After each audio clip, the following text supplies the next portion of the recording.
Yeah, sounds good. Yeah.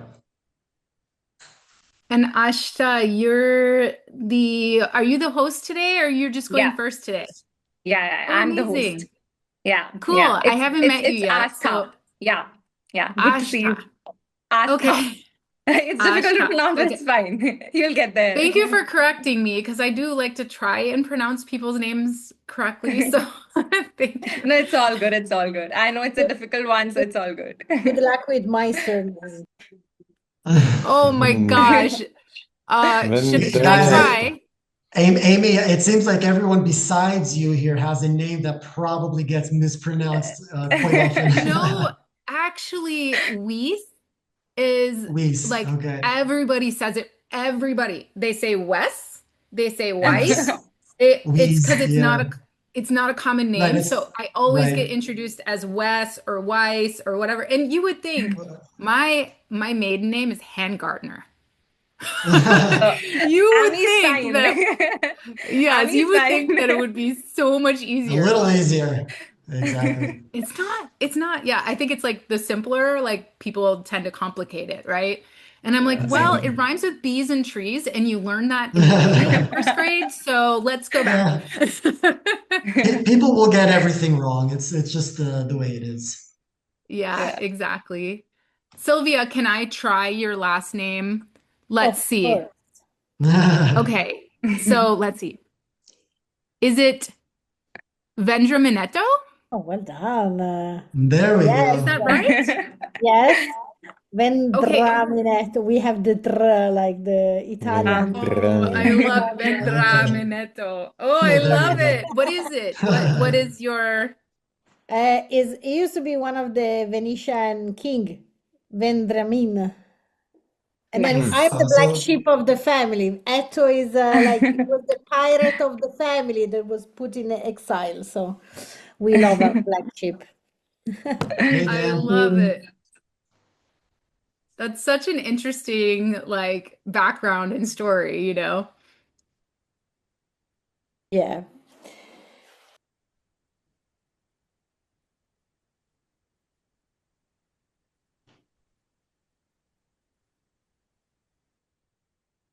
I'm Nice to just meet you looking all, at Desiree. I just wanted to make sure my correct deck went through to the host and that you have it to present. Okay, awesome.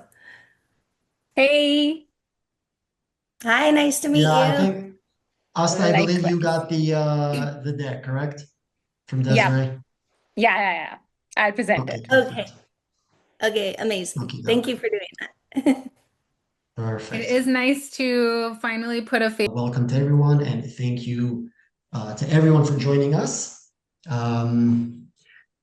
2 seconds about myself and about Enso Brands. The rest of the panelists will introduce themselves as well. I'm Gilad Warder. I'm the co-founder and CEO of Enso Brands. We're a full-service Amazon agency, and we've been operating and building brands since the nice golden era of Amazon, all those many years ago, about 13 or 14 years now. During our journey, we also acquired brands and exited brands. And today, again, we're in the full service management space. We have about 250 million under management during those years. And that is about us. We have a great lineup here, some really great people, people I also know personally, but also individuals I never met, but I know a lot about. So we have some great speakers covering ads, creators, TikTok, lots more. So thank you very much, everyone, for showing up and giving from your time. We're going to start first up with creative mistakes costing you sales with Aashta, our senior creative strategist here at Enso Brands. So thanks everyone once again. And Aashta, we are over to you.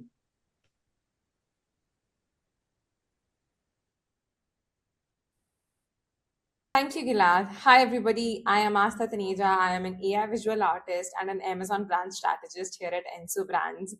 Whatever you see on the visual side of an Amazon, either it is listing images, main images, A+ content, product videos, that's my space, and creating things that actually attract attention basically.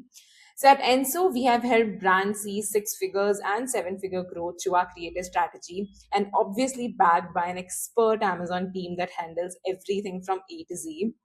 So I don't want to spend too much time introducing myself today. So let's just get straight into it. So today we are covering 7 creative mistakes that are genuinely costing you sales, and I'll go through them one by one.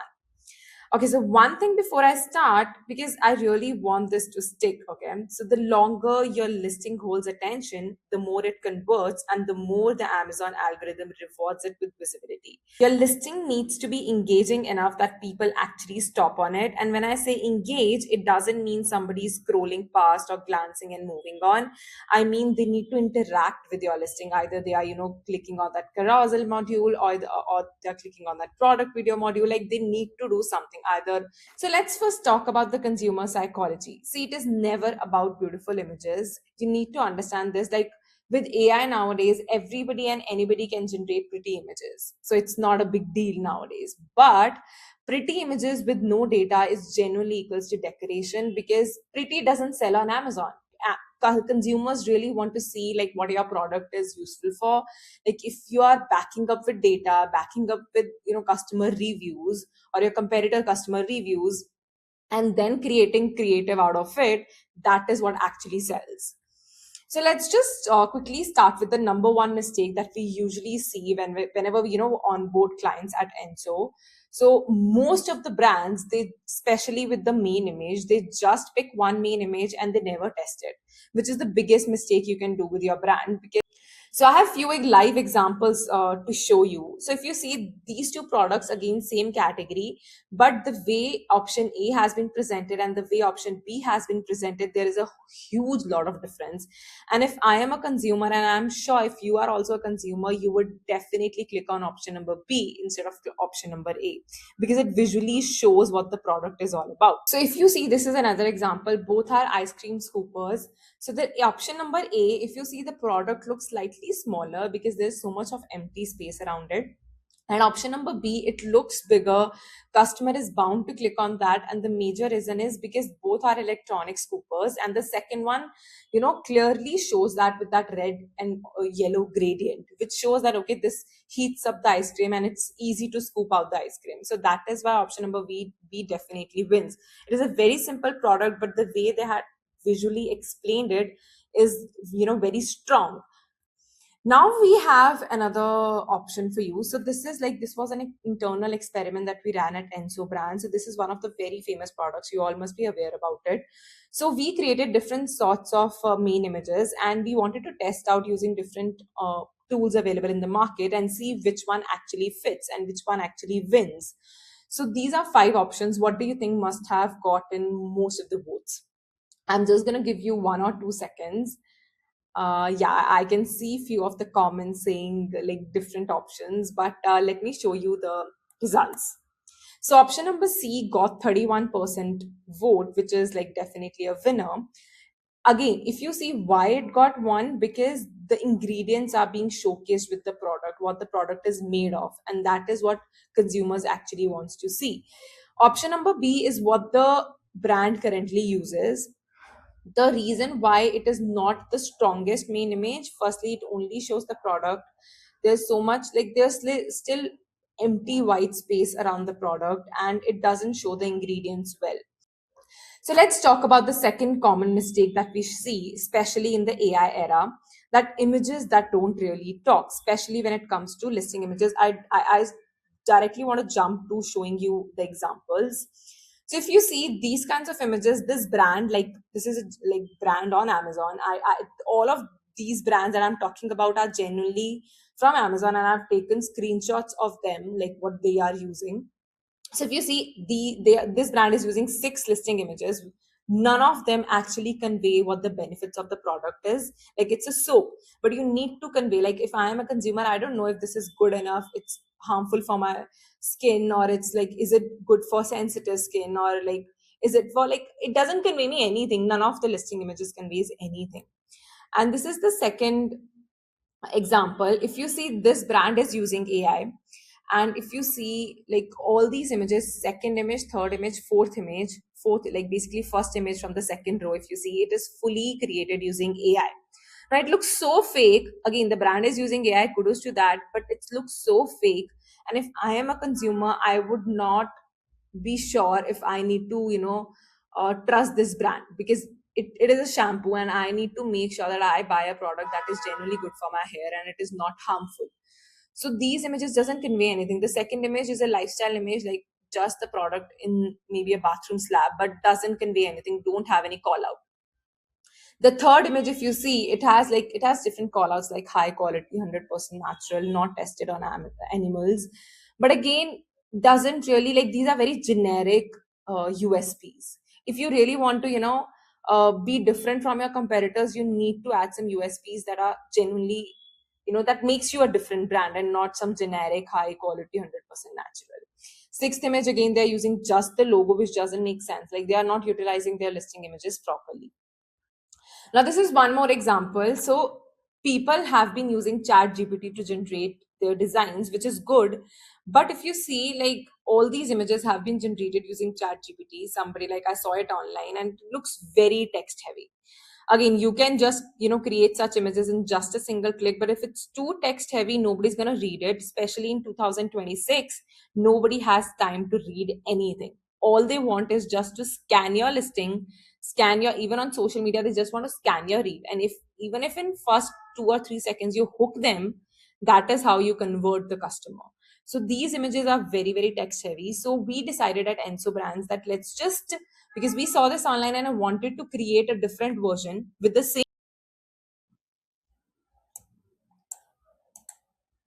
So we wanted to see it. So here at Enso, what we decided is these are the listing images that has been created by somebody else. So let's just try to use AI, 100% AI, and try to recreate the design. Okay, so this is what we created. Now, both have used AI. Okay, but just check the difference. It is so text heavy, and this is very minimal text, but it makes the product look very premium. Okay, the way it has showcased the hair around the product, it means that this is for curly hair, before and after. Again, in this also they were showing before and after, but it was so text heavy. The way the ingredients have been shown and the steps, how to use. In this also the steps were shown, but I think this was far, like, this looks premium, and that is how premium brands usually present themselves. So even if you are using AI, you need to use it so smartly that it doesn't look AI, if that makes sense. So let's talk about the third mistake, that is half of your image slot sitting empty. So most of the brands that we see on everyday basis is that they are not utilizing their listing images. So usually Amazon, gives you 7 to 9 slots for listing images. And like, I believe 80% of the brands are not utilizing that. So it's a big opportunity for you to, present your product or maybe show your product in different aesthetics. So for example, this is one of the products that I saw online, and they are using just 5 listing images, and all of these 5 listing images are not good as well. One biggest opportunity that they are losing is not using all the slots. And the second is the listing images are so generic. This is lifestyle, this is lifestyle, this is lifestyle, but doesn't have any amount of text, no call out. In first image also looks very generic. This doesn't look like a gummy. Like, it's very generic. Nobody's gonna click on this if they are actually looking for a premium brand or a healthy option. So yeah. So number 4 mistake is most of the AI pages that reads like a blog post. Let me show the example first. So if you see this image, this is how most of the brands are currently this is how they are creating their A+ page, which is so text heavy. Nobody's, again, what I said earlier, nobody have time to read what you have written here. So you need to be so quick. You need to explain your product in such a short time. And if you see this example also, they are using listing images, which is better than this example. But again, if you see, like, the way they have added that text block, it is hiding the background infographic, which doesn't make sense. So again, it is not a good example of using AI image, AI page. Versus on the right side, if you see, these two examples I really like. This one was entirely generated by our team at Enso. So if you see, it is very, very minimal, and it shows the product. It shows like different hair conditions for which the product is used for, before and after. It's very clear, very minimal text. Doesn't really, bother you so much with the text, and it's very clear, very, simple, plain infographics. That is what actually works on Amazon. They have used, like, we have used carousels, we have used like video module. If you see this second example, this is a very famous brand, and this is again a soap. But if you see the way they have presented, it's very different. They are using a video module, they are using a comparison module, they are using carousel. So like, again, the way, at the starting of the like this webinar, I told you that we want people to engage with your A+ page. And by engaging, this is what I mean, that they need to click on those carousel modules, they need to click on your video module, they need to click on that comparison module, so that Amazon will get a vibe that, okay, if people are coming to this listing, engaging with this listing, it means spending more time on the listing, so it needs to show this listing to the new customers. So that is how you actually, convey that message to Amazon that your product is worth it. So if you see, fifth mistake is generic copy paste selling points, which I've already talked about, that most of the brands use like simple, call outs like durable, high quality, eco-friendly, which doesn't really sell. If you really want to, be better than your competitor, you need to use terminologies that are different and unique. For example, this soap brand, they are using like made with natural oils, cold pressed, dermatologist tested, certified. And if I am a consumer, it gives me a vibe that, okay, this brand is good enough, it is made with natural oils, it's certified, and I really want to purchase this. So instead of, if I would have used if I would have chosen durable, high quality, eco-friendly, it will not, make the customer more trusted about the brand.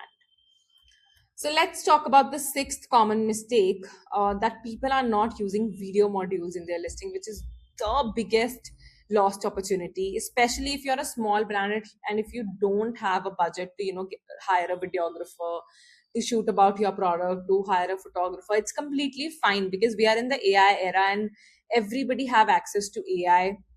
And you can create scroll stopping videos using AI for your product, especially if your product is like, it's not way too complex.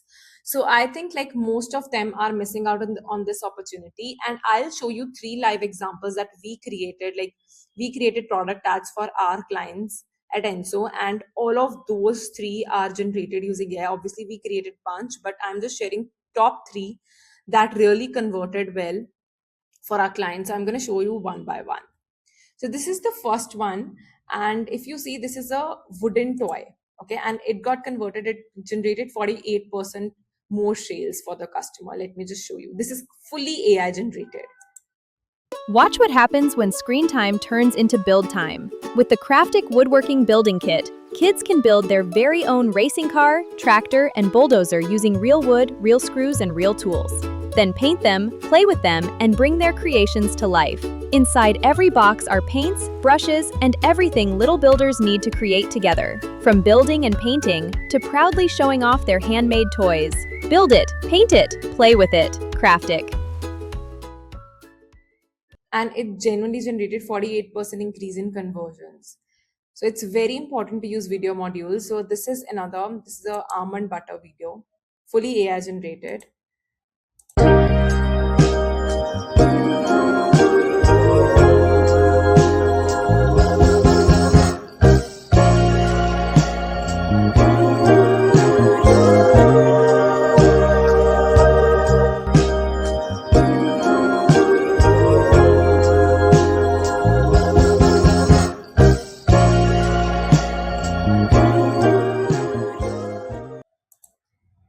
So let me show you the last example, not going to take much of your time.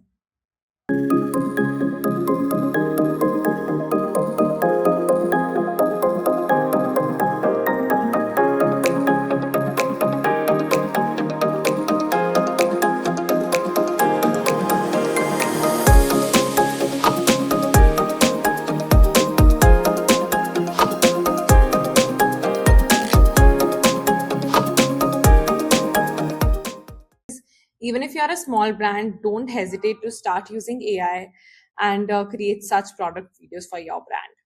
Now, let's come to the most interesting part of this webinar. And we have launched Enso's creative program, which is what that we'll create one premium Amazon creative asset completely for free for your brand.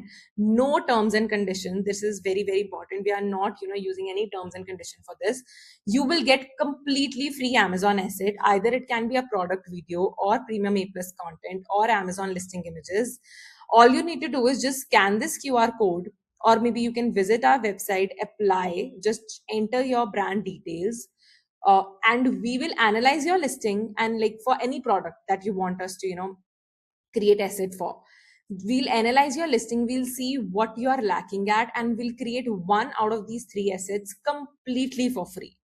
And again, no terms and conditions whatsoever. And why we are doing this? Because we have just launched our creative studio, like AI creative studio, and we really want our like first few clients or first few brands to be really see the opportunity that AI brings.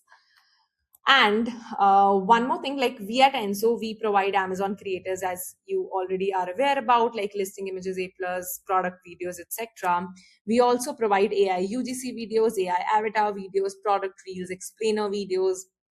Again, we also provide real UGC influencer videos as well. If you don't want to go with AI option, we provide real influencer videos as well. We provide product photography, paid social creatives, either it is meta ads, e-commerce creators, so whatever like visuals look like, e-commerce creators, so all the visual creatives. Now, coming to the end of this session, I have a bonus for all of you who are the attendees of this webinar. So I have myself curated a Claude skill that can help you generate 12 main image variations. Just scan this QR code and you will get a Notion document from which you can download the skill, upload it to Claude, and it will give you, like, just upload the information about your product and it will give you 12 main image variation ideas, and it's as easy as ABC. So yeah, and if you want to reach out to us, or just you want to book a free strategy call for your brand, or maybe just want to consult with our experts, you can reach out to us at ensobrands.com, or you can just mail gilad@ensobrands.com, or you can even reach out to me on LinkedIn. So yeah, that's pretty much about what I have to blabber. So let's just quickly jump to our next speaker. Thank you so much all for listening. So next we have on the list is Mike. Let's see, make sure everybody can see this all right. Okay, I think we're good. So, hey everybody, great to meet you all. Excited to be here. Today I'm going to be going over the right way to measure click-through rate. We just went through a session where we were talking about all of these great changes you can be making to your listing and your primary image. And I think one of the issues that I see people run through a lot of the time is, okay, I've changed these. How do I know if my new primary image is actually better for me? And the number one metric people use to measure is click-through rate. And I'm telling you that the vast majority of people who are trying to measure click-through rate to tell you if your primary image is working or not are doing it wrong. So I'm going to teach you the correct way to do this. Now, first, I will say a little bit about me, shameless plugs. I am Mike Frekey. Nice to meet you. I am the managing partner at IGPPC. I am a former head of advertising from Perch in the aggregator space. I've managed over $90 million in managed budgets on Amazon ads, and I have over 10 years of experience. IGPPC specifically we are a full service Amazon ads agency. So if you're looking for a good ads partner, please hit me up, and hopefully you'll see I kind of know at least a little bit of what I'm talking about. So if you want to have some good advertising conversations, follow me. So what will we be covering in this session? Well, one, we're actually just going to overview click-through rate for those who don't know. I'm going to tell you what actually influences it, the common pitfalls, and then, of course, best way to calculate click-through rate. So overview of click-through rate, of course, very basic. How many clicks did you get out of how many impressions did you get? It is a measure of how effectively you are converting eyeballs on your page into actual traffic. When people are searching for your product, are they then actually clicking your product and driving to the page itself? Now, I love click-through rate as a metric because it's one of the few metrics that let you actually unlock scale without specifically increasing cost per clicks. The main pain point I usually run into with clients is that we'll find a ceiling on however much we can sell or spend at a certain level of efficiency, where in order to meaningfully get more volume, we will just need to spend more, and not just spending more dollars, but actually spending more per click. And as we spend more per click, you see a diminishing return. So if you can go from, call it a 2% click-through rate to a 2.5% click-through rate without necessarily spending any more per click, you can just unlock significantly more clicks, more traffic onto your page. And of course, Amazon will value your product more. Amazon is all about relevancy, and driving people to your page is one of the best ways to show Amazon that, yes, I am in fact relevant for specific search terms. So now, what are the factors that actually influence your click-through rate? Primary image, we just talked about this. What people are visually seeing when they are searching is going to be one of the biggest influences. Price is another one. Amazon makes price very straightforward, very upfront. If all of a sudden you are running at a price point that is, $20 more expensive than everybody else around you, there's a good chance that you're probably not going to win a click. Or conversely, you might end up in a situation where you're going to get that sort of curiosity click. And especially from the advertising perspective, you might just see some very unqualified traffic come in if you are trying to serve in spaces where your price is just completely out of whack for the products that you were trying to serve or the search terms that you were trying to show on. Did I do that? Relevance to the search term. Every day I'm having conversations with clients where we might talk about what are the different search terms that we're not serving on that we should be serving on. And the longer you're working on one specific product, the more likely you will eventually get to the very outside of the box terms that realistically you're never going to have great performance on. A fun example for me is I have a client who also sells yoga mats, where they came to me and said, well, could we try to position our yoga mat as a dog bed? Technically, sure, we can, but I don't think Amazon's going to think we're very relevant for dog bed type searches. Now, relevance to your audience is another thing that will factor into here. Something like, is somebody who is actually searching the person? Are they in market? Are they actually trying to shop? And there are personas within those audiences as well. There are people who are right now ready to buy. And if they are very much at that stage, and a lot of times that might also go into the search term, how are they searching will identify who they are. The more close to purchasing somebody is, the more likely that they will be clicking at the top of the search as opposed to scrolling through and being even willing to see other products. And then, of course, placement is the big one. And placement is my thesis for why you are all calculating click-through rate wrong when you were running these tests. So what, again, is this common pitfall? You are trying to analyze your account or product level click-through rate without actually adjusting for placement. And now I'm going to show you guys some data. This is just an average account for me that I've been working on. And you can see click-through rate at the top of search on Amazon, 7%. Click-through rate on detail pages on Amazon, 0.38%. But now take a look at the impressions here. We're talking about 2 million impressions at top of search, 24 million impressions on detail pages. And yes, we can see off Amazon click-through rate for this specific account, actually not bad. Other on Amazon or rest of search, again, much better than detail pages, but dramatically worse than what you're seeing on top of search. And this data, while it is specific to one account, is indicative of the trends for every single seller on Amazon. This is a truth of Amazon. People do not click on impressions from detail pages. People religiously click at the top of search. And so this is what you're doing wrong if you are not already trying to account for this. Because if you end up changing your primary image, you can see a massive change in click-through rate. But you can also see that same massive change in click-through rate if you did nothing. And all that really changed is I went from 25% of our traffic coming from top of search, and then we went to 28%. And 2% may not sound like a big enough change, but when you're talking about moving from detail pages to top of search, that might have a 25x difference in click-through rate. Those 2-point movements make a massive difference for you.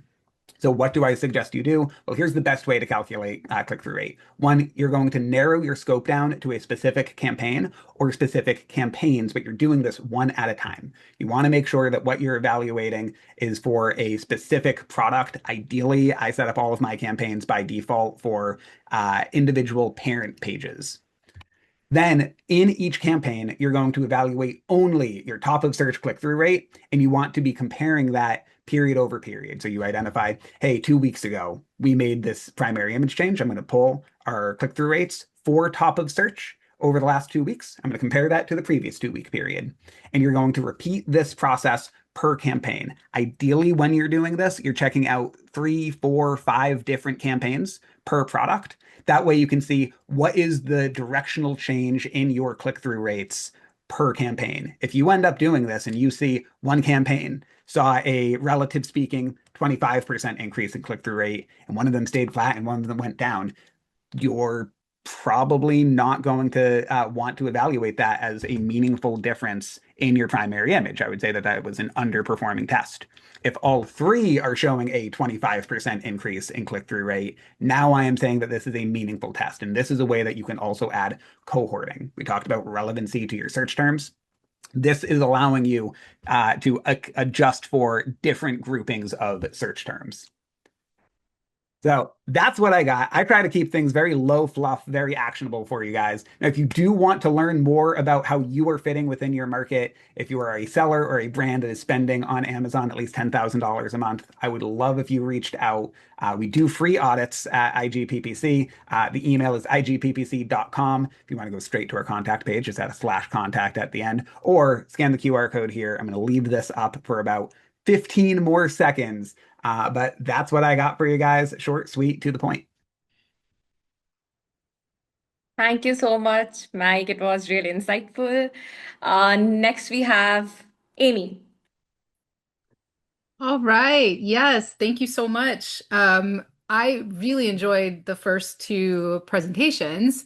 Aashta, I loved what you said about people using AI and just like for the entire generation. And they're not actually calling out unique selling points. They're just calling out generic things. And that breaks it every single time. And Mike, I loved what you said about click-through rate and the difference between top of search and everywhere else, because, consumers, when they search for something, they are naturally going to click on something that's top of search.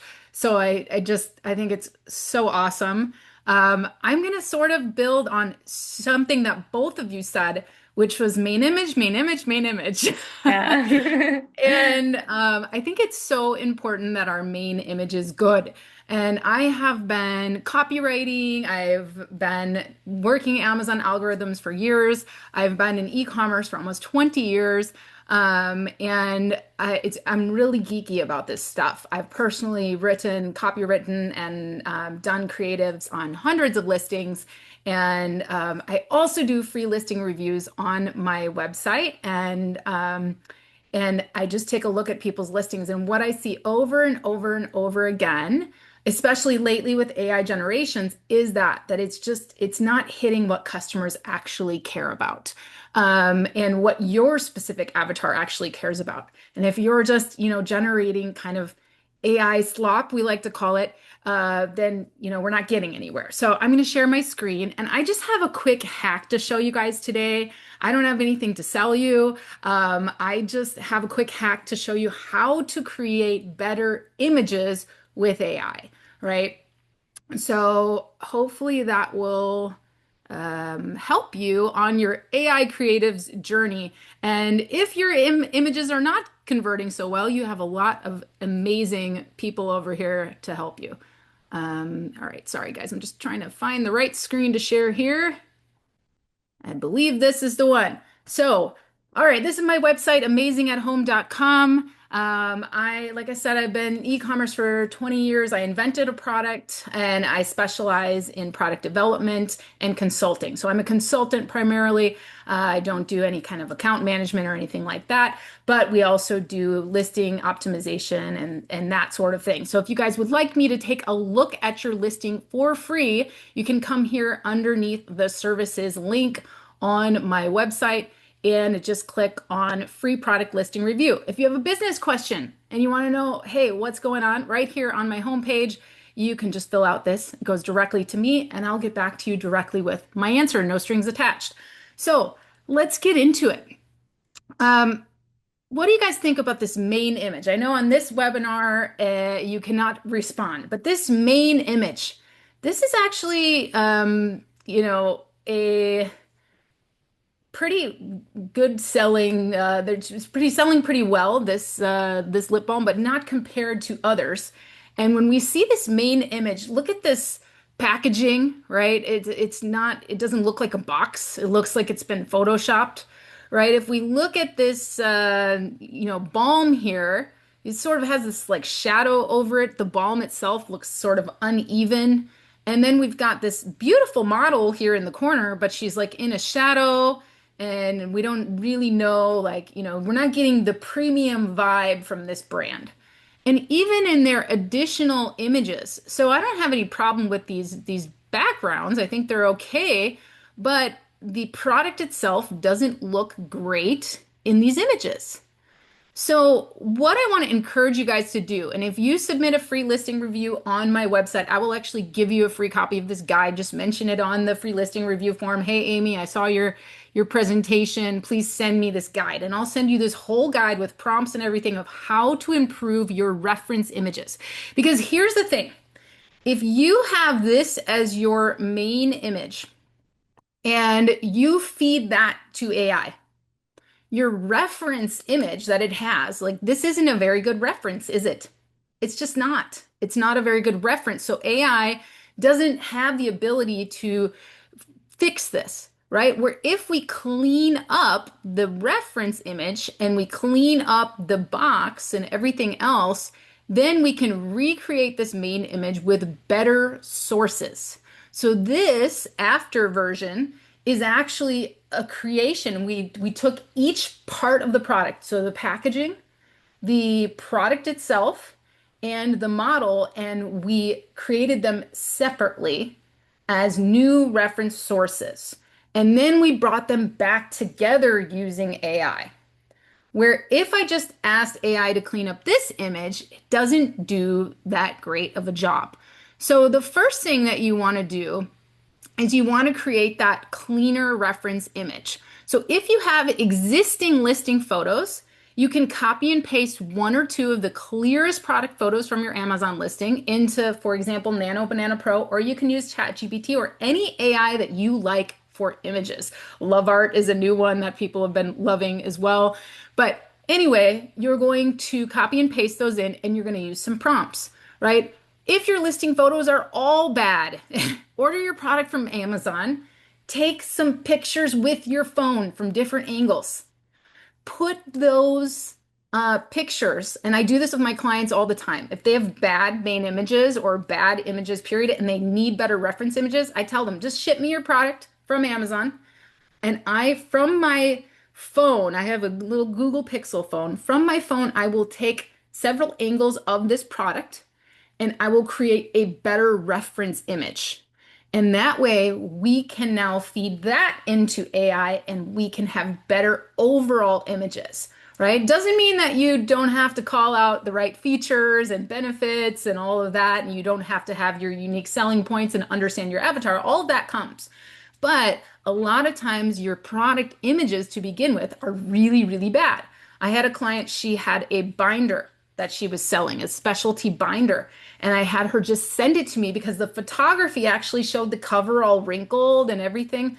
So I had her just send it to me and I took pictures of it and I used a prompt to clean it up. And literally this was just pictures from my phone with the product on the table. So my base image cleanup prompt, create a clean, professionally rendered image of the insert product name, product in the attached photos to use as an Amazon main image. Do not change the product details at all. Just make everything look better. Apply professional lighting and shadows appropriately to ensure the image is 1:1 with a white background. Okay, so you can do this prompt, and I have a lot of other prompts in this guide for you. But I want to show you, I took this main image and the second image just to give it as a reference, and I used that prompt. Unfortunately, it cleaned it up a little bit, but you can see the balm itself still looks kind of bad, right? It cleaned up the shadows, it looks better, but the packaging still looks bad too, right? So this is where we need to correct the actual reference images, the actual like each product on its own, the packaging, the lip balm.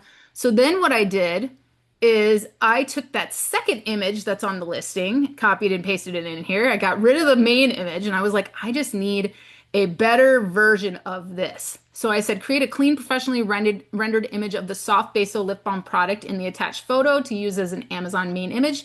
Do not change the product details at all. Just make everything look better. Remove the packaging, bottle, vanilla flowers, blah, blah, blah, right? And it cleaned it up a bit, right? It looks a lot better. You see how the balm itself is much better, right? Everything is much cleaner. Now, people have been rendering product images for years. Like this has been the top seller on Fiverr, you guys, to send your photography in and have it 3D rendered. Now AI can do that for you. So it's just but if you have a bad reference image, it doesn't really help you, right? So I ran a few different things. I said, create another version, you know, all this kind of thing. And I got this other version where we actually see the cut line in the lip balm, which looks a little better, right? Too many vanilla flowers, but, you know, playing around with different versions of this. So taking us back to our guide. So we've got, this is the before and this is the after, right? And then you can also isolate the product, use a side angle, an open or unfolded product with accessories. There's all sorts of things that you can do.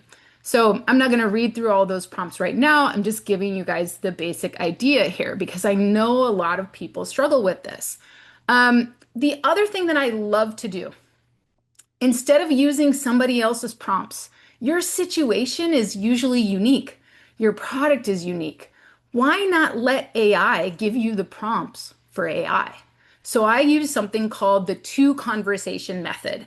So what I do is I open up a new chat, two new chats, one in, let's say, Gemini, and then a second one in Gemini to create an image. So one is just the conversation for prompts, and two is just for image creation. That's where I feed those prompts that I just asked it for. Okay? So you open your fresh conversation, you upload your clean reference image and any other visual references you want to use and tell the AI what you want, but ask it not to generate the image yet. So in conversation one, I need help with image prompts. I want to describe the image. Here are my reference images. Can you make suggestions and then write me a prompt to achieve this? Do not create the image yet. First, make your suggestions, and after I approve, write me the prompt. When it gives you the prompt, also ask, can you describe the images I should attach and reference them in your prompt as first attached image, second attached image, etc. Because when you're creating great images with AI, you want to have, as I mentioned, those great reference images. So if I have bad reference images, I'll first create better reference images, right? So I'll create a really great reference image, then I'll use the two conversation rule. So I have one conversation that gives me prompts, and I have another conversation that is only to paste in those reference images and the prompt, right? So that I can actually get the results that I'm looking for. So when I come over here, I need help with image prompts. I want to create another version of the product image in image one with vanilla flowers like in image two, but I want it to look better as my main image for my Amazon listing. I want the soft basil closed balm to be next to the balm on the left instead of slightly in front of it, and I want a few vanilla flowers under it. And I also like how the swipe of balm shown like in reference image 3. So I found another product that I like. I don't want to write the prompt for this. let AI talk to AI. So I just tell AI what I'm looking for and I ask it for a prompt. And now it has given me some suggestions. And I tell it, I read over those suggestions and I say, give me the prompt and what reference photos to attach. Don't forget to reference the images in your prompt. So now it's given me the image prompt and it's fixed it because I said I don't know which image is which, right? So here is the new prompt. And then I just open up a new conversation and I paste it in the prompt and I attach the reference images. And it created a really great main image of what I was looking for. It shows the swipe of lip balm. It has the proper thing, right? The proper product image, reference image that I'm looking for, and the vanilla flowers. But it does not have that curvy bump of balm that it had before from the original reference image. So I hope this gives you an idea. Now, let's say I wanted to edit this further. If I wanted this better, right? Let's say I wanted to see that line here in the lip balm, right? I could go back now and simply copy this image and go back to this one and paste it in and say, okay, here's what it generated based on your prompt. I want to change the following things. Write me an edit prompt to fix it. And I do this all the time between Claude and ChatGPT. My Claude projects, I will have the context of the product, the brand that we're working with, and I'll say, give me the prompt. And then I'll go to ChatGPT because I like the way it generates images way better than Claude. And it'll generate an image. And if I need a little change, I'll go back to Claude. I'll paste in the image that it just generated based on the prompt that it gave me. And I'll say, okay, these are the things I want to change. Write me the edit prompt. And it will fix that, right? So it works nearly every time. And usually I only need to make one revision because I'm using AI for the prompts and the edit prompt. Where if I'm doing it on my own, you guys notice how you get in these kind of circular things where AI just keeps generating slop and you're like, no, that's not what I told you to do. Fix it. Where if you're asking AI for the edit prompt, it works like almost every time and you have way fewer revisions and you get to your end result much, much quicker. So that's what I have for you guys today. I'm happy to send you this full guide with prompts, all of that kind of stuff.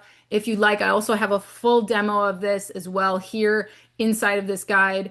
So feel free, just go over to my website and either fill out the form here if you have a business question for me, or just go over to services, free product listing review, and just submit your Amazon product for review and tell me, hey, Amy, I want your guide too. I saw your webinar, right? And I'll throw that in reply along with a product review and tell you what you could be doing better on your products and images. So thank you guys so much. And on to the next one. Thank you so much, Amy. That genuinely connected a lot with what I shared with main images. So it is perfect. It was perfect. Thank you so much for such an insightful session. So next we have Silvia on the list. Hi guys, hi Aashta. Thank you guys for having me. Welcome everybody to the live. And today I have a lot, but you guys have covered so much about Claude and the skills and the free skills. So I think I'm going to switch a little tiny bit and hopefully I can add something extra based on what I've heard tonight and bring in some value. So let me share my screen. Can you guys see the slide deck? Yeah, we can see. Brilliant. Thank you so much. So again, as Aashta said before, pretty really do not sell. So the mistake that so many brands do, newest brands, established brands, etc., is to treat their listing like it's a feature-based catalog. They do the images and the photo shooting.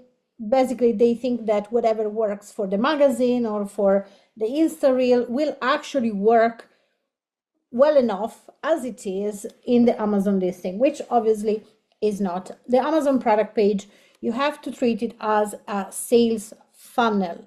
This is what it actually is. It's all about conversion. And so you can now use Claude. We have built a skill that help with the converting creatives. It doesn't do the images for us or for the client because we're still very, we love AI, but then human brain is the superpower for the buyer psychology understanding. I'm Silvia Vendraminetto. I've been an Amazon seller for 10 years myself. I've sold over 2 mil in wholesale FBA sales salon from a flat with a newborn on my laps. I built brands in top positions in competitive niches, just with using the buyer psychology and helping with CRO, with the optimization. So my super strong superpower is understanding what your buyers are really buying into. We now can use one prompt with no coding, a folder, 12 days worth of work is basically done in 15 minutes. Then obviously the super brain needs to go there and check, but you only need to build your skills in Claude, and you don't need coding. You guys don't need to learn about coding or anything like that. You can use co-work. So super easy, and just what you have. So your main keywords, what the keywords are performing already, if you have already launched. If not, you do the keyword research and you add them on. Your reviews, we always recommend to have at least 100 reviews. If you don't have at least 100 reviews, you use your main competitors' reviews, because we want to make sure you don't copy your competitors, because how can you stand out as a brand in the dashboard of Amazon if you look exactly like the others? And this is the problem with ChatGPT, with Gemini, with Fiverr, and most of the designers, most of the times. There is a huge difference between, usually what happens is like, if you hire someone on Fiverr or a designer, they tend to look what your main competitors are doing, thinking that that is good enough, and just copy paste it and make it kind of yours. That's it. Obviously, this doesn't make you stand out. It doesn't make your unique selling point standing out as well in your product page, and you become just flat. So again, then you can have the impressions, but the click-through rate is going to kind of disappear, because you kind of melt into the dashboard with your competitors, because that's what your designer thought to do. Also, unless you know how to use AI properly, AI is just going to build, like a lot of the softwares that are out there, they're gonna just build on what is there already. So they're just gonna improve it, switch it, but that's it. So if you're not targeting the right thing, which is, again, is not the pretty, is about, we say in sales, we say sell the sizzle, don't sell the steak. And this is where most Amazon brands get this wrong.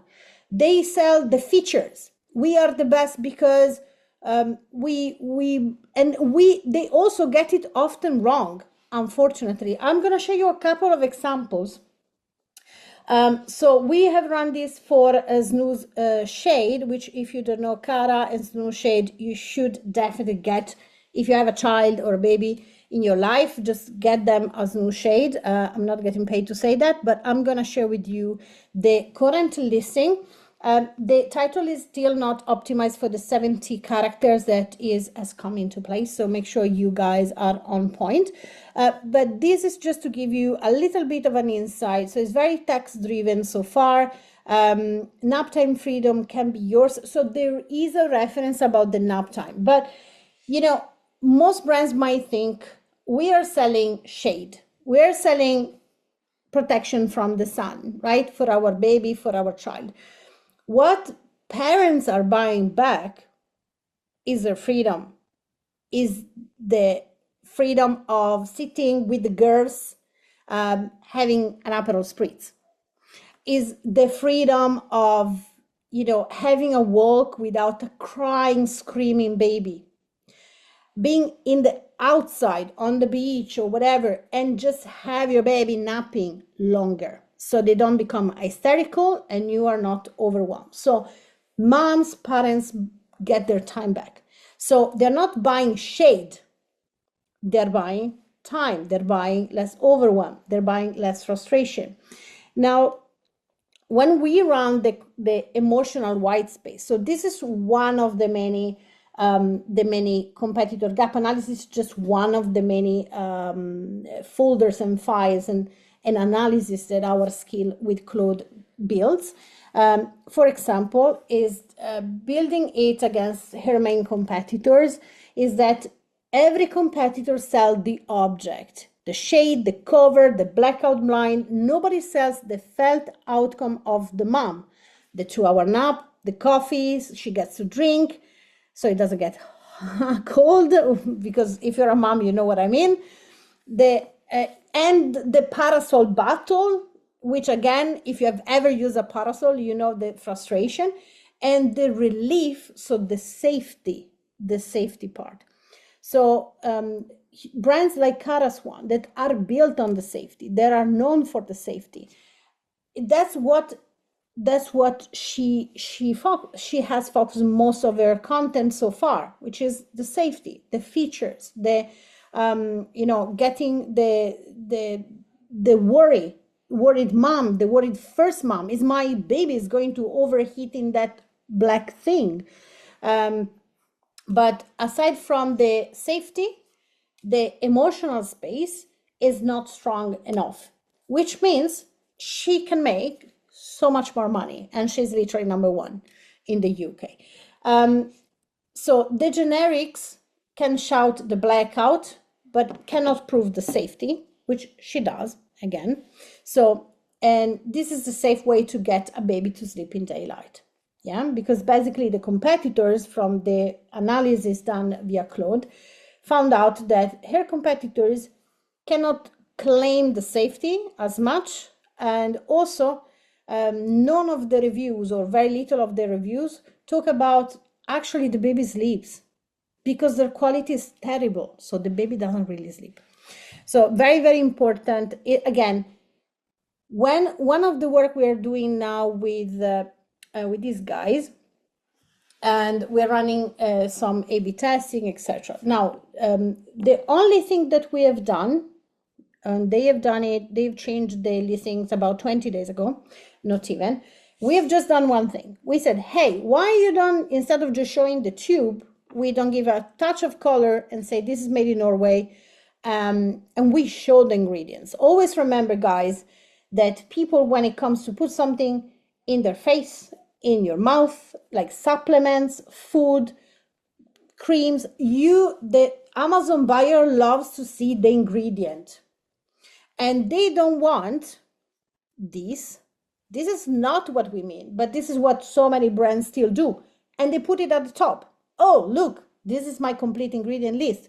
Nobody cares, nobody read it. Some of them might read it, but like, it's more like, how long does it last me? How can I use it? Why should I pay a premium price for this? Now, from our research, we found out that with this product, aside from having a very plain, before the change, plain just white tube just sitting there, they have focused everything on the moisturizing, hydration, moisturizing. Now, when the buyer buys a product like this one, and the type of ingredient, then this specific product is a very specific type of ingredient, this buyer is not buying a moisturizer, because if you price me a $59, giving me what your main competitors in order of a Fiverr type of designer would go for, which is moisturizing, Medicube, whatever, they're gonna make you look like and compete in their brain with a $12 product, but this is not what it is. So you need to ask yourself, if you're selling a cream like this one, for example, or any beauty product, you need to think, what is the buyer really buying? Are they buying a moisturizer? Because this product that can be used on different parts of the body, and is mainly for mature women, the buyer is buying confidence. This is a cream they can use on the neck. They're buying the value. So it's not like a face cream. It's a cream that can be used on their arms, on the neck.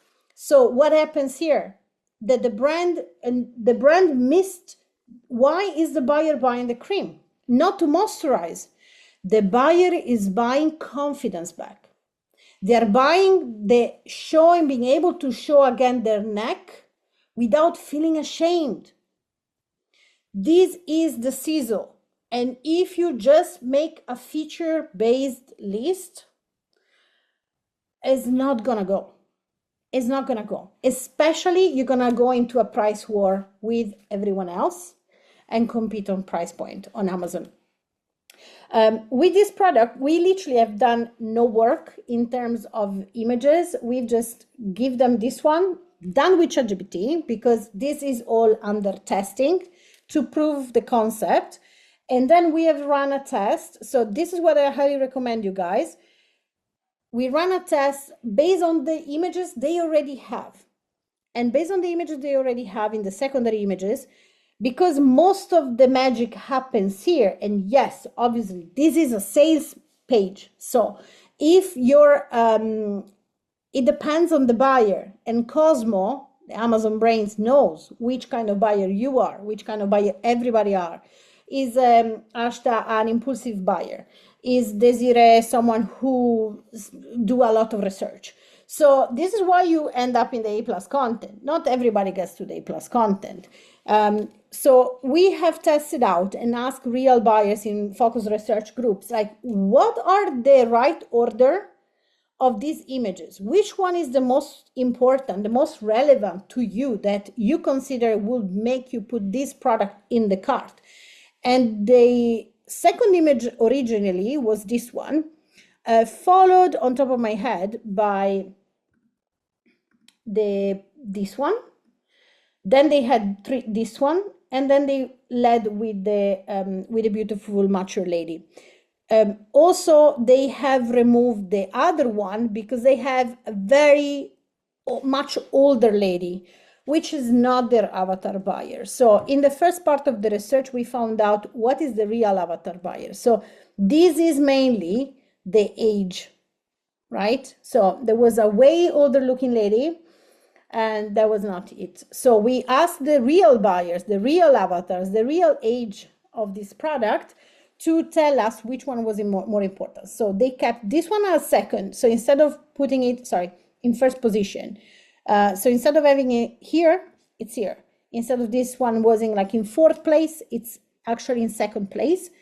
And then they wanted this one. This one was originally in first position. And then this one, this one, this one, this one. And at the end, they said, we don't care about the ingredients. So what we found, and now we're waiting for the final data, but you can already see, just looking at the Keepa graph, we switch it about here, yeah? So you can immediately see the effect.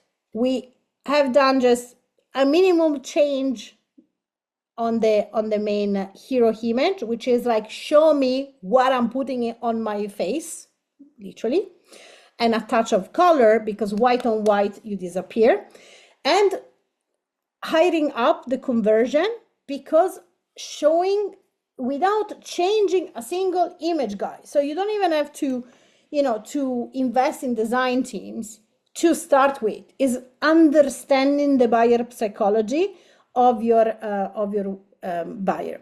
Another one, and then I leave you. I think it's very, very helpful. So Suavinex, so this is a very specific product. It's a patent product. The patent is called 00. It basically, they patented this level of support. So basically, the baby doesn't differentiate much from the breast. Now, what we found is that when you look at it, there is so much text, so much, nobody reads. What do you understand? If you're a new parent, if you're a new mom, you're not sleeping, what do you understand? Because I can see adaptable flow, I can see slow flow 0+. So which one is it? So specifically for breastfed babies so small, you don't show me anything. It's confusing. You lost me. I don't even understand why I should spend more money on your product than on another one, because you already lost me. This should just tell me breastfed baby, this one. That's it. Make it easy. Again, beautiful family photo shooting, a bunch of text that nobody reads. Like this, and then what we told them and we're trying to tell them is this one. So for example, easy clean, dishwasher safe. Show me the happy mom with the dishwasher. So if you can choose, always remember, Amazon is about show me, don't tell me. Show me, don't tell me. I show you what we have thought, you know? So when someone buys an anti-colic bottle, this is what the buyer wants to see. They are not buying an anti-colic bottle. They're buying their peace back. They are buying a happy baby. They are buying a better, more relaxed breastfeeding or hybrid feeding experience. They are buying some sleep back. They are buying their mental health back. Do you see the difference? Does it make sense? Hit me in the chat, guys. Does this make sense? So when you look at this one, now this we have not done it to not overwhelm the and keep the main image, you know, strong and the main message strong and visually strong, which is not like, oh, your baby is gonna sleep more. No, you see that it's gonna sleep. You understand. So, but usually in the A+ content, for example, we always recommend, like Aashta show you the soap example. Whenever you put a feature, standard bottle trap hair, zero air pouch retracts naturally, give me the benefit. So if you give me the feature, always write the benefit. So why is important that there is no bubble? Yeah, like say it, don't just say. So I show you a very super quick example on this wine cooler bag that we have helped with the structure of the images for making sure that people understand why they should buy this product instead of their competitors' ones. So just as an example, if you show like the feature thermal insulation, tell me why is that important? What's the difference? Because I don't care about thermal insulation. All right, thermal insulation, right? Okay, whatever, right? Keeps it chills for hours. If you can give me a number, better. Yeah, they didn't have a number. Protective padding, prevent bottle damage during transport. So we don't care, don't give for granted that people understand what the protective padding does. Spend a second to tell me the benefit. So I have this feature, so then you feel this way. I have this feature, so your skin is radiant. You have this ingredient, so you're gonna go to the toilet very easily. Okay, I think I'm done. But just to let you know, guys, if you want, you can definitely scan the QR code, fill the form, takes less than a minute, and let's see if we can give you a free tear down of your listing, so then it becomes buyer focused and buyer driven. Thank you. That was great, Sylvia. And I'm stealing one line, then buyer is buying the confidence. So that really stuck with me. So yeah, I'm going to use that later for sure. So thank you so much. Next, we have Dan Kriss. Hey, what's going on, guys? How we doing? I'm going to go ahead and get my screen shared with y'all. Give me 1 second here.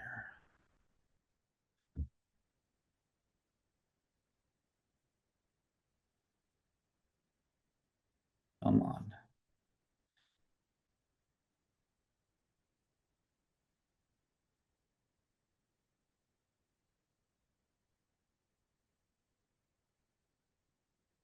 There we go. All right. Hope everybody can see that okay. Awesome. Great to meet everyone. Really appreciate everyone for sticking around. All these other panelists have been amazing, and I have been writing down notes faster than I thought I could. But my name is Dan. I'm the head of partnerships here at JoinBrands. So for those who don't know JoinBrands, we are a creator marketplace that helps brands to source and hire creators at scale.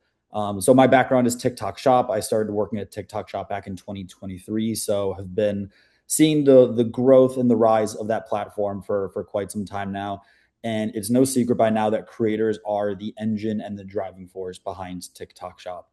So I'm going to go over a couple of do's and don'ts when working with creators on TikTok Shop. But just kind of wanted to set the tone with going over kind of how our platform works to show you how we work with creators and how brands are utilizing our network.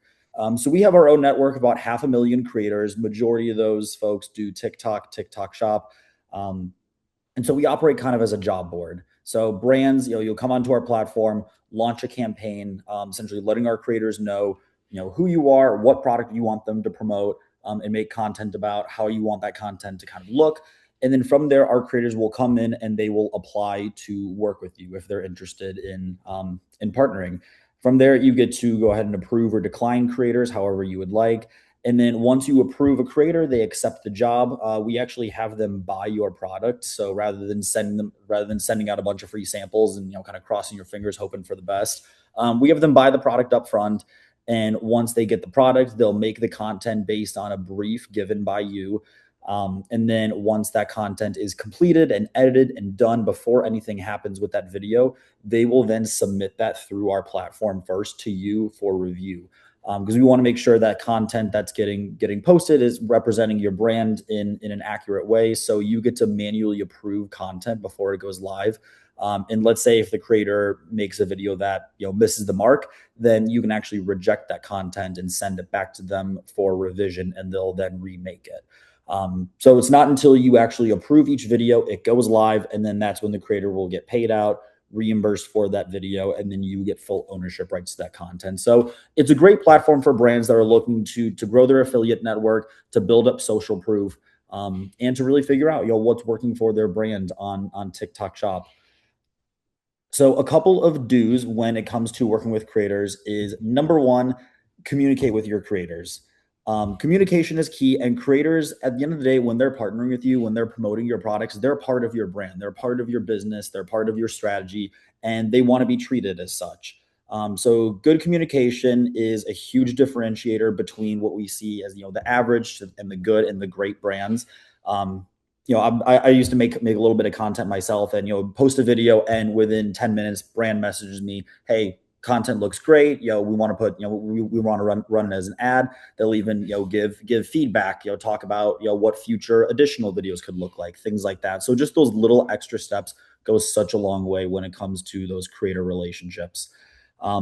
If they ever have any kinds of questions or need any kind of clarification, make sure that you're responding to that. Creators, they can't read your mind. You obviously have a very good understanding on what you want for your brand. But creators, sometimes they're unsure. And so they'll reach out. And if they get left undelivered or left unread, then they feel like they're just kind of left in the dark. So making sure that you're responding to their questions in a timely manner is just huge when it comes to maintaining and building that relationship. And also setting clear expectations up front. Let them know what you're looking for in terms of content look, content view, timelines, deliverables, goals, things like that. That's something that they really appreciate and helps build those long-term partnerships. Next up, giving creators creative freedom. This is a big one, and this is a massive conversation that's had in the whole brand creator relationship. Brands, we know your product better than anyone, your brand better than everyone. But creators spend hours a day on TikTok and on TikTok Shop, and a lot of them have been making content for a really long time. And they might have some ideas that maybe you might not have thought of before. And giving them a word for word script might make their content sound a little bit inauthentic, and it'll kind of come off as sort of an ad. At the end of the day, on TikTok is a platform of authenticity. Authenticity is what wins and will always outperform some highly scripted content. And a lot of the top videos that you see, you can go to Calidata, you can find a top brand, and you can look at their top 10 best performing videos, and you'll see that they don't look like ads. They're not super scripted. They're just very real, very authentic. Clearly where brands gave the creators kind of that creative freedom to kind of put their own spin, put their own creative twist on it. Number 3, be open to creator feedback. So this kind of goes into the creative freedom. But this is something that's great too for noticing patterns too. you might hear with this feedback that you get from creators that some creators might tell you something, and if it's just like a one-off suggestion, one-off point of view, okay, that's one thing. But if you have multiple creators that are telling you the same thing in terms of like a suggestion, like a potential pivot, some way that they could change the creator brief, that's something that we want to make sure that we're paying very close attention to, because you have multiple creators telling you the same thing. Pay attention to that. There's probably some sort of validity to that, and you want to make sure that these creators are being heard. And there's a good chance that if you're hearing it from multiple people, then it's probably a good idea that would be to implement that. They might recommend things like what I've seen from creators is they'll recommend things like maybe like a different kind of hook that they've been seeing convert really well, whether it's from them or from another fellow creator. A certain kind of filming style, like if you want them doing like an unboxing, but they say like, hey, doing a get ready with me works really well for this kind of product, or just a different kind of product angle that would perform better, whether it's just kind of that's what the general trend is, or maybe there's like a super viral video that kind of aligns with that. Hearing their feedback and letting them kind of be a part of this whole content building process just really makes them feel like partners rather than just a content producer. And honestly, some of your best marketing ideas might come from your creators. There are countless brands that I've worked with that are very open and have very much an open door policy when it comes to their creators. And some of their best performing videos have come from creators' ideas, which has been really cool to see. Number 4, building long-term relationships. This one is huge. I cannot stress this enough. So working with a creator, it's very easy to think short-term. Think of this one video that you're hiring a creator to do. But one thing that creators are all looking for is those long-term partnerships. I just did a podcast yesterday with one of the top creators on JoinBrands, a woman who's done over 1,200 campaigns with us. And her biggest takeaway is when I asked the question is, what kind of campaigns are you looking for? And she said, retainers. She said, I want repeatable videos. I want to make multiple pieces of content for each brand. So that first collaboration is just the beginning.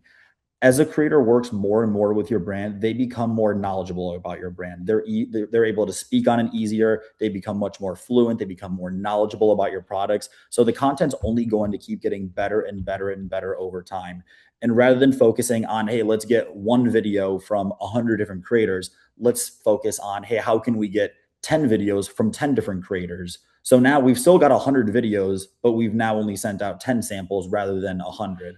And really building up that kind of momentum is going to be really valuable in the long run. And it can feel like you're kind of running on a hamster wheel if you're just constantly trying to find new creators. And while you definitely do want to continue getting new faces in the door, building those kind of long-term relationships is really good. What's going to build your team long-term. Number 5, making the process easy. Creators are always going to be looking for new brands, and they want to be partners with brands that make it easy for them. Make it easy for them to apply to work with you. Make it easy for them to follow your brief. Make the brief clear, short, simple, sweet, to the point. Creators don't want to read a whole 5-page essay of what you're looking for. Make sure you ship your products quickly. Make sure you approve their content in a timely manner. So at the end of the day, creators, they don't want to be left in the dark. They don't want to feel like they're not being heard. They don't want to feel like they're not being seen.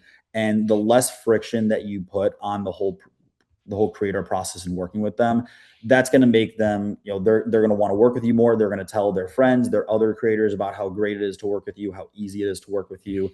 Because the creator experience matters just as much as the customer experience. They very much go hand in hand.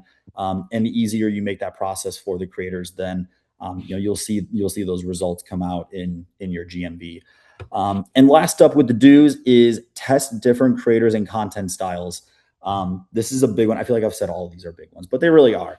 What JoinBrands is great for on TikTok is to be a testing grounds.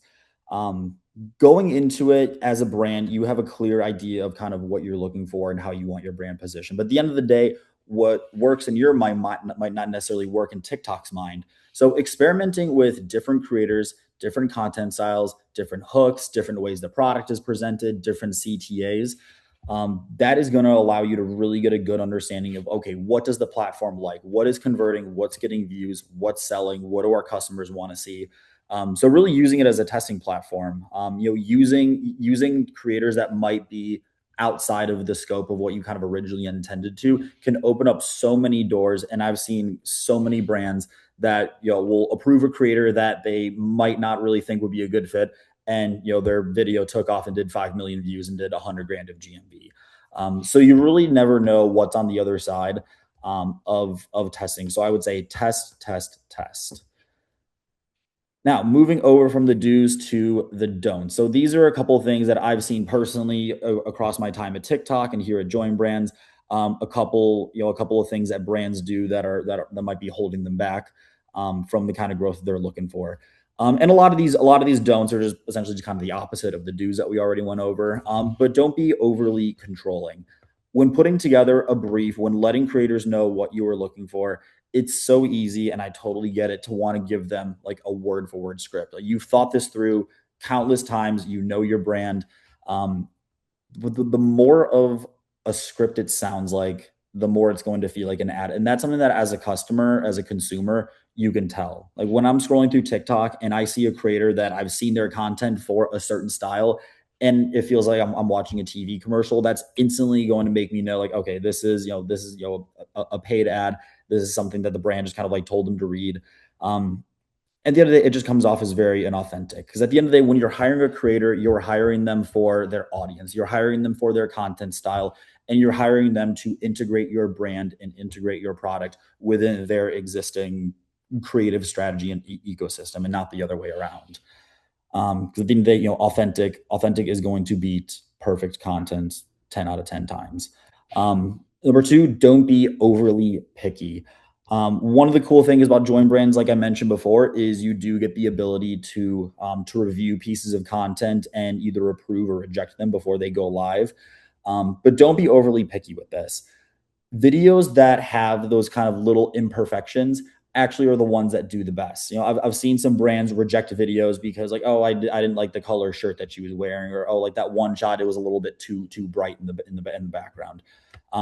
TikTok users actually respond really well to content that feels real and relatable and has those kind of little flubs here and there. So asking yourself the question, will this help sell the product, is going to be the question you should be asking, rather than, does this feel like a commercial that's going to be worthy of an Academy Award. Those kinds of videos don't really perform as well.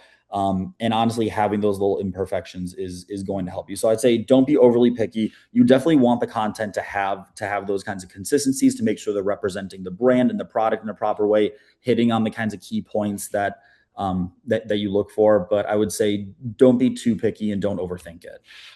Number three, when you are deciding which creators in your campaign to approve, a very common mistake that we see is people chasing follower count. You see a creator that has 100, 200, 300,000 followers and instantly think like, oh, they've got a huge following, they're going to be amazing, they're going to sell super well. Honestly, it almost kind of works the opposite. We typically see that that creators with a high follower count have a little bit more trouble selling. And it's a lot of these smaller micro influencers that are very relatable, that have a loyal audience and a loyal following. Those are the ones with the GMV that crushes. And you can go to JoinBrands. You can go to joinbrands.com. You can sign up for a free account. You can look through our creator marketplace at all 500,000 plus of our creators. You can sort it by GMV, and you can see the creators that are producing the most amount of GMV, and you can look at their follower count, and you can see that there's not a relationship between GMV and followers. So when you're picking creators, rather than focusing on follower count, take a look at what kind of content they do. You can take a look at their previous jobs. You can look at their previous campaigns that they've run, and you can get a style, and you can get an idea for what kind of style of content that they run, and see if that's kind of in line with what you're looking for. Because at the end of the day, creator fit is going to be much more effective than just a number on the screen. Number 4 here is don't disappear after sending the product. This one kind of ties into the communication. This one we do see quite a bit with a lot of brands is, they'll hire a creator, send the product, and that's it. Thinking that's the finish line. The creators is going to kind of take it from there.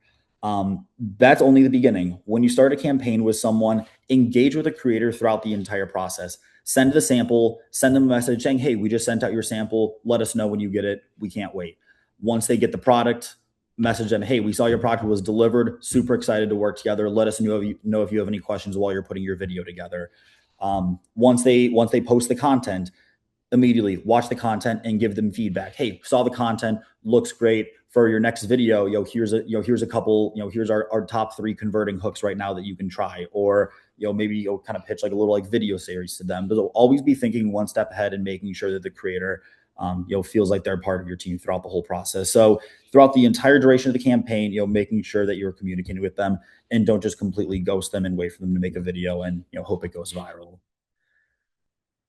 Number 5 is do not expect one creator to change your business. This might have been able to work in the early days of TikTok, but those days are kind of gone right now. TikTok Shop's success rarely comes from one viral video. Think of your creator marketing as building like a portfolio. Some videos, and if I'm being honest, most videos won't perform very well, and that's okay, because at the end of the day, you're using this to test. You're using this as a testing ground to get an understanding of what's working for your brand. And at the end of each campaign, make sure that you are learning something from it. Make sure you are learning in certain videos and certain campaigns, like, hey, what worked, what didn't, why didn't this work, what can we do to adjust it moving forward. If you look at the brands that are winning, the ones that have won not only on JoinBrands but across TikTok Shop, are the ones that stay consistent and are constantly evolving, and are constantly thinking of how can we think one step ahead and learn from our prior campaigns. Consistency is what's going to win at the end of the day. And last but not least, number 6 is don't expect immediate results. I feel like this one's kind of an obvious one, but it still needs to be said because there's a lot of brands that will still come to me and they'll get one video that does kind of well, and 2 weeks later asking, how come they don't have a $1 billion offer from Unilever by now? Don't think of creators as just another marketing channel. The best creators, they have options. Their inboxes are getting absolutely flooded from brands that want to work with them. And at the end of the day, they want to work with brands that want to work with them, that want to build something real with them, that want to build that long-term relationship with them. And those results are going to take time. They're going to take time. They're going to take a bunch of campaigns. They're going to take a bunch of videos. So there is work that's going to go into it. But brands that invest in those creator relationships often get better content, get more repeat collaborations, and stronger results. So the best creator programs are built on relationships and not transactions. So I've been going on for a while now. I don't know how I'm doing on time, but really appreciate you guys for listening in. Here is going to be all my contact information. If you were looking to learn more about how to work with creators, how to tap into our network, what setting up a campaign would look like, whether it's through TikTok Shop. We also work with Instagram, YouTube, Amazon. Here's all my information. Feel free to drop me an email. You can go ahead and scan that QR code and you can book a call with me on my calendar, shoot me a number, connect with me on LinkedIn, whatever is easiest for you. But really appreciate everyone here, and I'll pass it off to the next presenter.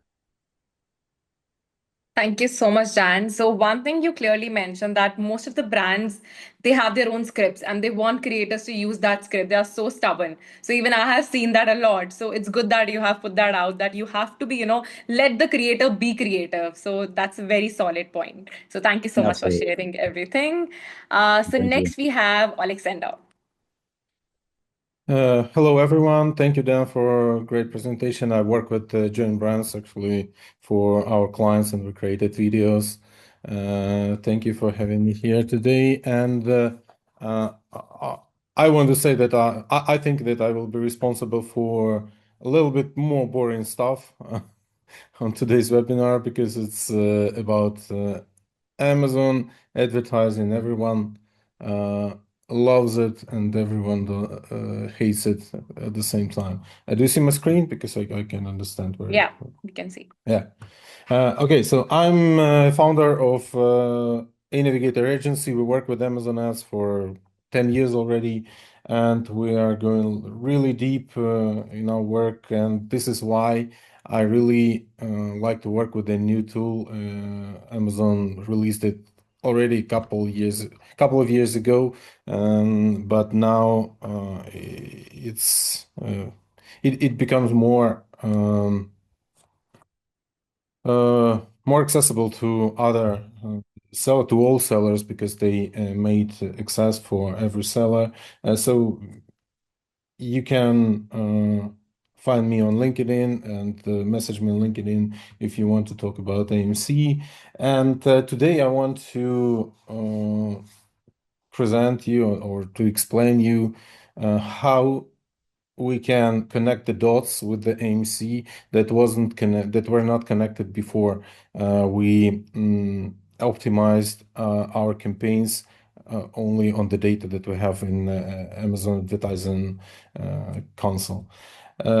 So this is obvious thing that nobody buys from only one ad, and right now I want to explain and show how actual sale is happening,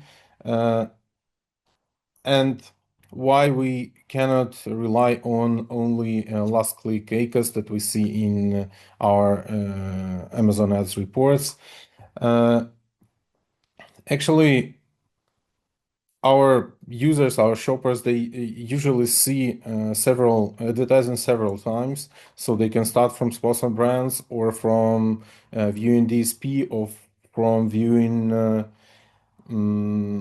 video ad on the page on the search results page of Amazon, and then they can forget about our product, and then they can see our retargeting, and only after that they convert.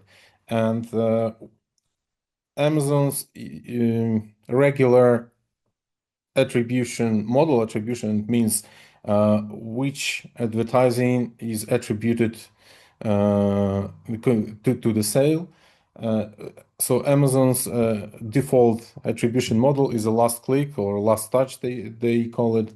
So we are seeing the ads and the performance of the ad that was the last before the purchase. And this is why we can over-optimize our campaigns, and we do not see the path of the user, the path of our shopper. So this is what I already described, that customers, they don't shop in silos, they don't shop from the first view of your advertising. And this is why we need to connect these dots. And nowadays we can do this with the help of Amazon Marketing Cloud.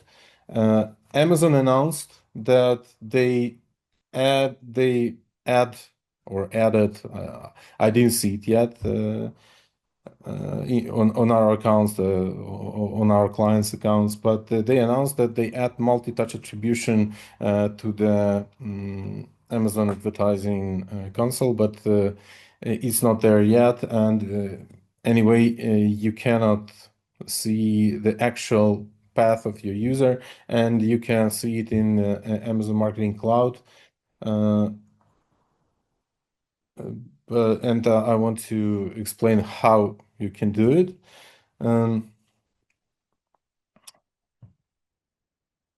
Yeah, and the actual problem that can let me switch to another slide, because this is the real example of how we or my team almost stopped one campaign. It was sponsored brand videos campaign. It was running on the quite high accuracy, around 58% average. And when we stopped it, we saw that we almost completely lost sales on our other campaigns. So obvious, this campaign was a gateway to our users, to our shoppers, to the listing. And this is why sometimes you can see that when you optimize your advertising just on ACOS or even on TACOS, you can see that stopping one ads, you will lose impressions on other ones. And you need to use Amazon Marketing Cloud to run reports from Amazon Marketing Cloud to see which campaigns supports each other, and you can see the full funnel of your users. And this is how you can leave this campaign working and calculate the whole ACAS of the full chain of the full funnel of your user. So why it is really important nowadays? Because Amazon opened free access to all the data sources that were paid like for 2 years already. They were released and they were in beta and they were for paid subscription. And some of them were for like $100 a month, and other ones $500 a month. But now they made them free till the end of this year. And this actually helps to build these funnels, this analytics that I just told you, and to understand the full funnel of the user. Of course, I cannot cover this topic for 10 minutes that I have for this presentation, but I just want to remind you, because we talked about Claude, about AI on this webinar a lot. And actually, Claude really helps me now to work with Amazon Marketing Cloud reports to visualize them, to analyze them much faster. And I recommend to use AI that is inside of Amazon Marketing Cloud. You can build queries in the AI agent that is inside of Amazon Marketing Cloud, and then you pull the data from AMC, drop it into your cloud, and this is how you can visualize them. You can talk to this data and try to understand what is happening with your advertising. If you are not working with the advertising personally, pass this information to your Amazon advertising team or agency, etc. Probably they don't know about this free data sources now. They don't use Claude to work with Amazon Marketing Cloud, so they should, because advertising is getting more and more expensive every day. And I counted the number of placements that we can get by our campaigns, just sponsored products campaigns on the search results. I counted that we can get like 6 or 7 placements from our campaigns and only 1 organic. So it's you need to optimize it, and you need to understand probably you want to run all these 7 placements of your product advertising, and you can cut half of them, and this is how you can spend less. Yeah, actually, it was my recommendation. It was my advice to work with Amazon Marketing Cloud, to talk to your Amazon Ads team, how they can use it. And what I'm doing now, and I suggest you to scan this QR code and register or pre-register to my MEC workshop. I'm working on building skills for Claude, queries that would be useful for everyone, for every seller, and I think that I will finish it during this August, and I invite you to join. It will be free. I want just to share this information that everyone can use and everyone can optimize their ads in a better way. It's much better than it was before, but it's more complicated, obviously. But with AI, it's achievable. Thank you very much. Yeah, if you want to contact me, follow me on LinkedIn, message me on LinkedIn. I'm answering everyone there. Thank you so much, Oleksandr. I think Amazon ads is one of the most important areas when it comes to, selling your products on Amazon. So this is the boring stuff, but this is one of the most important stuff as well.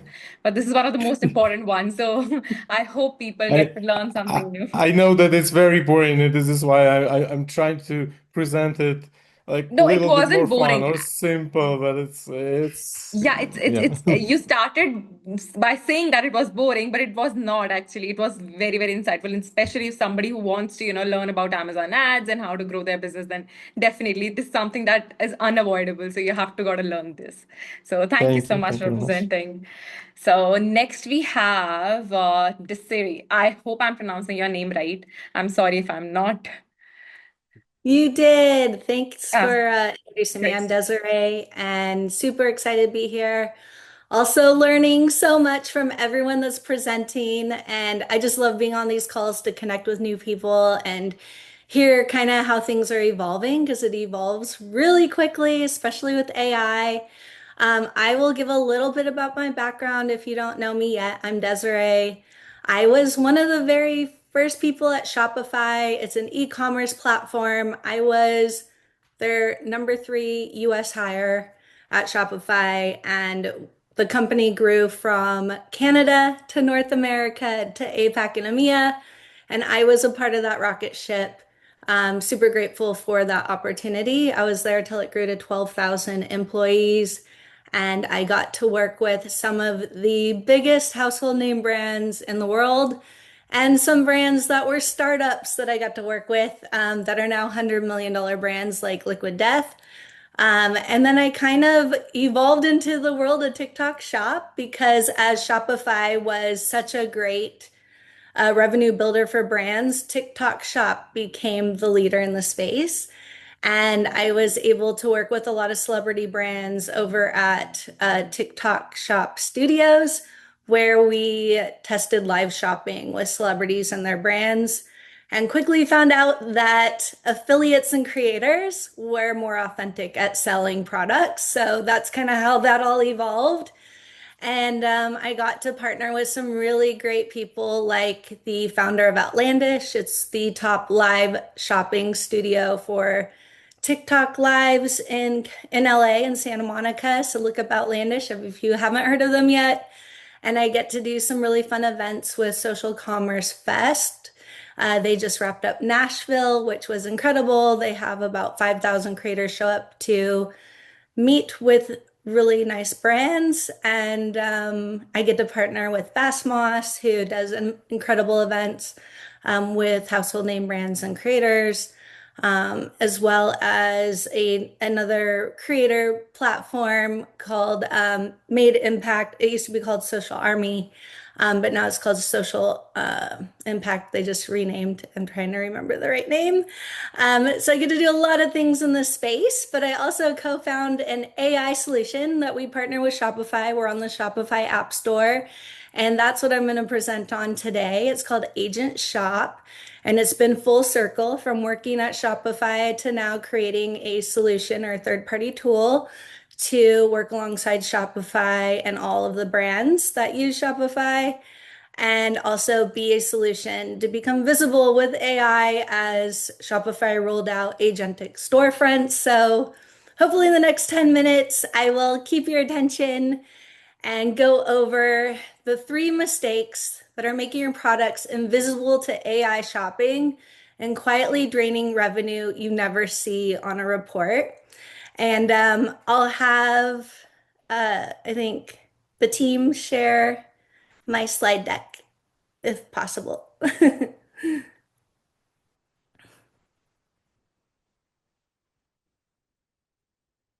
Can everyone see it? Or I don't know if I can. The deck. Not yet, Desiree. Okay, perfect. I think Aashta, are you able to share it for me?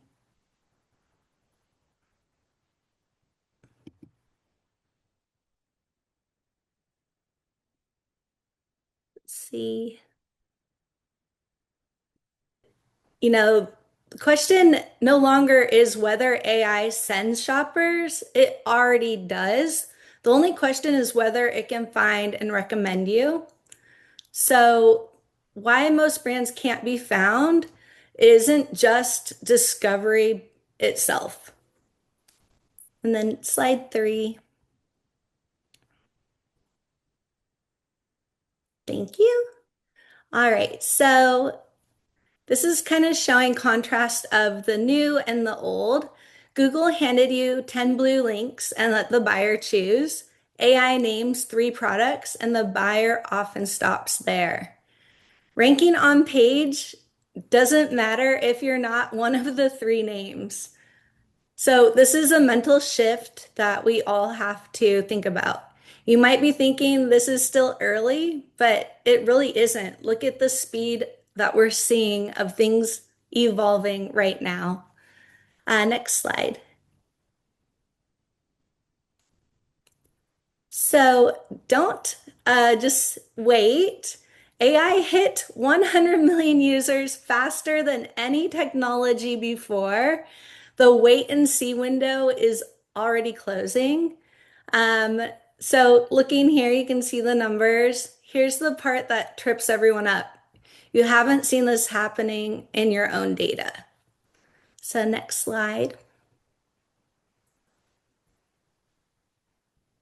So the buyer crosses AI several times on the way to purchase, but your analytics only records the last click. So the influence is real, and the record is typically blank. You can't fix what you can't see, right? And right now you can't see this. So if AI is shaping your buyer's invisibility, where exactly are brands going wrong? So this is where I'm going to go over the 3 mistakes. And here you can see on the slide, you know, kind of the old way of shopping, right? We have ChatGPT versus Google your store and purchase. So that's what the analytics are seeing. What you get ranked on Google won't let you be recommended by AI. So stop treating it like SEO. The instinct to reach for the SEO playbook with keywords, backlinks, rankings, just isn't the way. What got you ranked on Google won't get you recommended by AI. And I think some people don't know that yet. So keep it simple. You're doing the right work, just in the wrong system. The second mistake is about the one thing you actually can't control. Next slide. So AI reads your product from about 5 sources, but you directly control only one of them, your product page. And that one feeds to the other 4. So your PDP isn't just a page anymore. It's the source of truth every AI agent reads from. And most brands leave it thin. So the mistake 3 is the one that hides the first 2. So you really want to concentrate on your PDP page. And then, yeah, next slide. So your dashboard is hiding probably 40% of your AI revenue inside direct traffic. And it's there, it's just mislabeled. You're not losing this revenue because it isn't happening. It is happening. You're losing it because you can't see it or you never optimized for it. Now, what does the blind spot actually cost you? Next slide.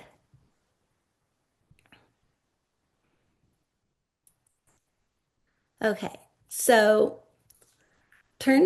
let's see, AI shoppers don't just convert, they convert better. Here you can see on the deck, 42% more likely to purchase. They arrive pre-qualified by the AI's recommendation. So the invisible channel is also your best converting one. That isn't a channel you're missing out on later. It's revenue you're already earning and leaving on the table. The good news, the door is wide open and it's early.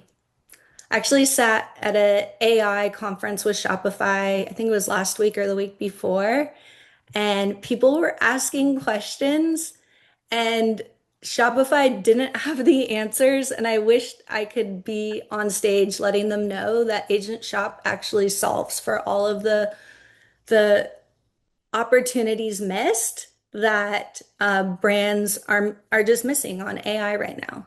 So we built the tool to help brands drive revenue and see it clearly. Next slide, please. So here, using Shopify's own numbers, AI-driven drives orders up 13x year over year. The infrastructure is live and the space is still uncrowded. The brands that move now get recommended before the category gets crowded. So what does moving now actually look like? Here's the scorecard. Next slide. So looking here, you can see the 4 layers of AI commerce visibility. We have attribution, conversion, recommendation readiness, and discoverability. So can AI find you? Does AI trust you? Does the click actually convert? And can you measure it? So keep this framework and understand that this isn't theory. It's what brands just need to get right now for AI. Next slide. So what products with optimized AI visibility are seeing here on this slide, we have some of our brands that we have already helped that are on Shopify. Some of these are large brands, some are small brands. We've brought in about 50 brands already that have seen really great results. So here with Modern Gents, they saw their AI conversion rate increase in just 30 days because most people are not even thinking about this or are taking this opportunity to optimize for AI. Dannyman, which is a men's grooming brand, they saw revenue visibility, fully visible AI revenue broken out by LLM. And then bow ties, they saw recaptured. So high intent AI shoppers back in the market. So being able to remarket those potentially lost sales. And, this is really interesting to see because brands that optimize for AI visibility moved from low conversion rates to higher.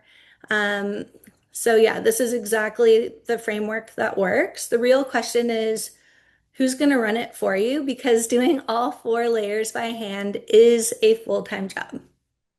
Next slide. So basically, Shopify built the road, agentShop is the car, which is a really fun analogy because, all of this is here. The opportunity is here.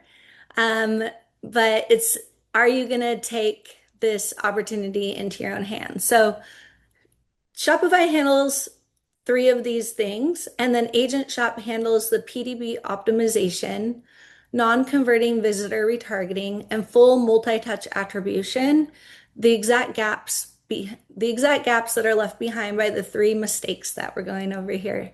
So here's how agentShop covers the scorecard you just saw. Next slide. So how can agentShop help you?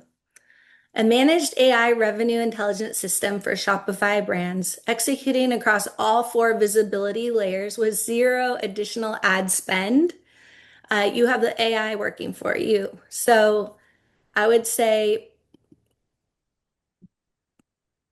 10 specialized agents is 1 human keeping strategy on the rails, all feeding straight into your Shopify store. One system covers every gap we just walked through. So you literally have these agents working for you all day long to optimize for everything you need to get your store optimized for Shopify. And it's really interesting because as ChatGPT and all Gemini, Perplexity, you're in those chats all day long asking, should I get this mattress? Is purple better than Casper? And then it gives the recommendations based on what the LLMs have learned about those products.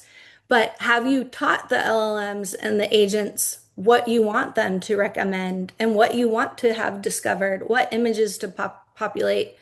And then the last layer is when checkout occurs right in ChatGPT. You never leave the chat to check out for that mattress. You're now shopping within ChatGPT and never clicking out. So this is pretty critical to every brand out there of any size, especially larger brands. So what's really exciting here on the next slide,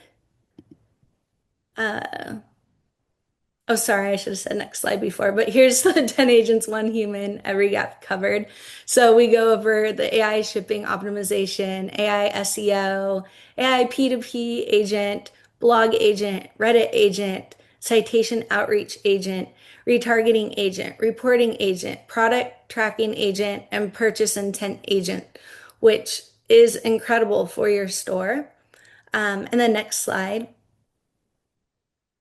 And what we want to do for everyone that's here today that joined us is give you a free product page AI audit, which is going to show you, a gap analysis of where your PDP is showing, how you're showing up for AI right now, and give you those insights that will help you improve your brand as shopping grows on AI. Also works, to improve your SEO and your PDPs on your Shopify pages too. So I definitely recommend to try the free audit. And next slide. Basically, what you'll get in the audit is a discoverability score, conversion gap, recommendation readiness, and a priority roadmap. So all of those things are going to help you, educate you. They'll be actionable, and there's no commitment, no credit card, nothing like that. So feel free to give it a try. And the last slide is the QR code. So you can scan that right now and get your free product page AI audit. And if you are a Shopify brand, we are on the Shopify App Store under AgentShop. Feel free to give us a try. And yeah, I feel like this helps you in all aspects, not only in AI discoverability, but helps you just optimize your brand in general across the board. So thank you for letting me share. Sorry, I fumbled a little bit on some of the slides since I couldn't share that myself.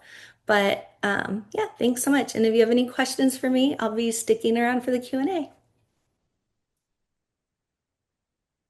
Thank you so much. That was genuinely insightful. And I hope people reach out to you, especially when it comes to Shopify and everything. So that was great. Thank you so much for sharing your presentation. So we have Ahmed, who is last on the list, and then we'll move to Q&A. Hi, everyone.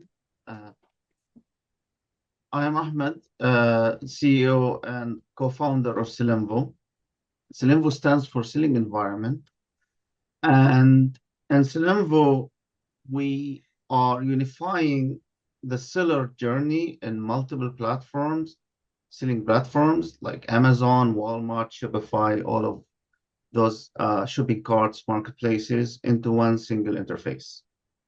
I will share my screen and show you what we are doing in Sellenvo. Since you are selling in different channels, one of the main issues you are facing is the chaos. You are having different platforms. Each platform has its own rules, its own kind of stock levels, inventory management, listings, and all of that. And you have to do this again and again in different platforms. In Sellenvo, we help you to unify all of this journey, pre-selling, after-selling activity into this one single interface. You have one source of truth where all your information come in that dashboard and allow you to manage all these marketplaces. And this will allow you to scale your offers and make error-free journey across all of these platforms. If you ask me what would be the most challenging part about all of selling activities, especially in different marketplaces, I would say product listing. Or thank you for all the previous panelists. They were detailed, talking about how we are perfection this process, and they were talking about how we are optimizing the images and optimizing the other information. In Sellenvo, we are doing this in an incredibly seamless experience. Allow me to show you how we can create a product like that in Sellenvo. So Sellenvo, as you can see, have a dashboard managing all your aspects if you are selling in different platforms, but I will focus now on the product listing part. So suppose that you are creating a new listing, and this listing happen to have multiple variants. It could be any kind of information. This could be a living listing in a different platforms, or an image, or a PDF, or whatever the kind of source of information you are given. Let's say it's an image. And whatever this image could be, it doesn't need to be perfect. What you need to do, you could do this in bulk and put all your listings in one zip file and upload them, and let Sellenvo do the magic. I would really double tap on what Desiree was talking about, which is structured data. And this is what we are doing in Sellenvo. AI now, in the past, if you say, I want to buy for example, a hiking boot for my journey to Spain, right? So we will say hiking boot, doing just regular SEO stuff. Now the AI will ask you, do you want it, where exactly you are going to Spain, for example? We'll say, okay, I'm going to that exact mountain. The AI will suggest that that mountain needs an anti-slip, for example, waterproof boot, for example. And it will start searching exactly on that boot. And the structure data boot will win the race on all those competitors. So back to our example here, we just upload a t-shirt and let Sellenvo start building this product for you. And the interesting part here in Sellenvo, this is not just one sales channel. We are listing this product on every sales channel you are using. Could be Amazon, could be Walmart, could be TikTok, it doesn't matter. And as you can see here, the Sellenvo will first pick the right structured data scheme and start building all of those attribute specification for you, and give you an AI accuracy so you can double check. And when it's not even something that we can determine, we just leave it blank for you. The next thing, we are analyzing your size and color. And if we find a way to find the size, we will put it automatically. If not, then we will ask you to put it. For example, this is an image, so we can't, of course, get to know the size, or the we can get the colors but not the size. So it's as simple as just putting your sizes here and hit preview, and Sellenvo will start building your product listing in the background until it become a full listing. Just a minute.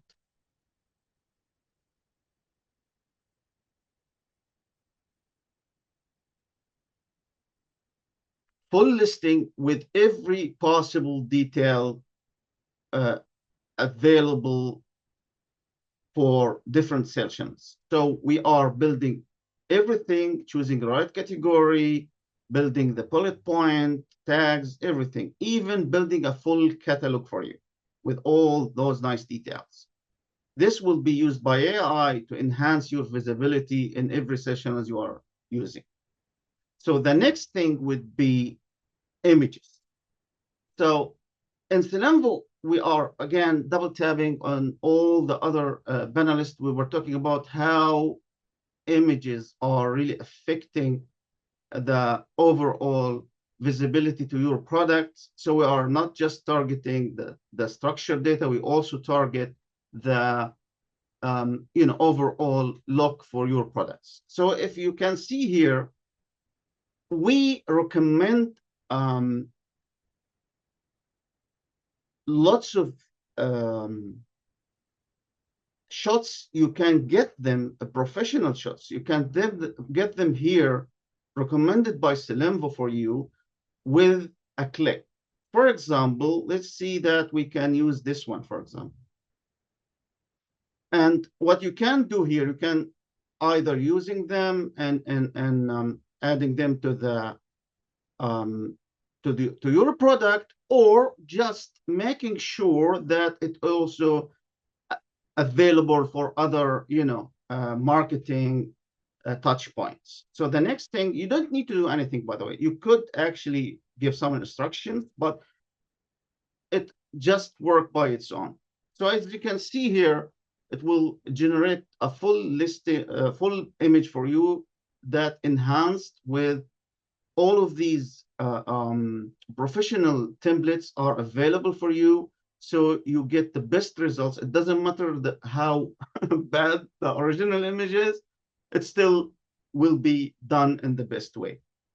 And I would say that we even do things like adding, you can in multiple steps, you can add different ideas.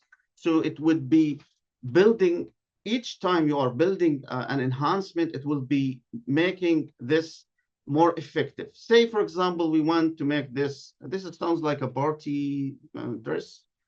The best you can get for your party, for example, right? So you just need to say that line, like, sorry, yes, and hit generate, and it will create for you that nice template that works for attracting more clients to your product. And you can actually do multiple changes to the same image. You can get this and put, again, like, say, for example, we are adding other kind of information for this one. And for example, this is another template, and it will, for example, analyzing your products and put some kind of details on it. So the customers look at, this is how exactly the details look like, and we will see the results in a minute. See, the best you can get for your party, and it will be putting for you some kind of information about that product, and all of this can be saved. And the beauty about all of this is once we have our listing perfected and everything is on the right track, the next thing will be publishing it. So publishing is working like magic. Like, it doesn't need anything rather than just choose the sales channels you are trying to sell and use AI listing. And what this feature is working in background, it's to create a perfect listing specifically for every sales channel, doing all the changes, reviewing all the schemas of catalogs, and making the perfect listing for you. All of this works automatically without even you touching anything. So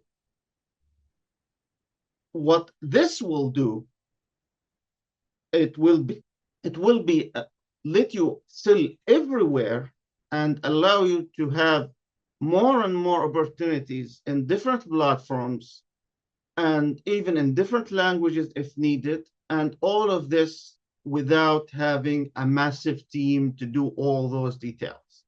And you will have a professional listings, data, and images and everything. This will be cut your manual work 50% and increase your revenue 40%. Because just imagine, instead of having one person doing, I would say 100 items a week, you will have, I would say, half a person doing 1,000 items a week. And not just in one platform, in every platform, just imagine.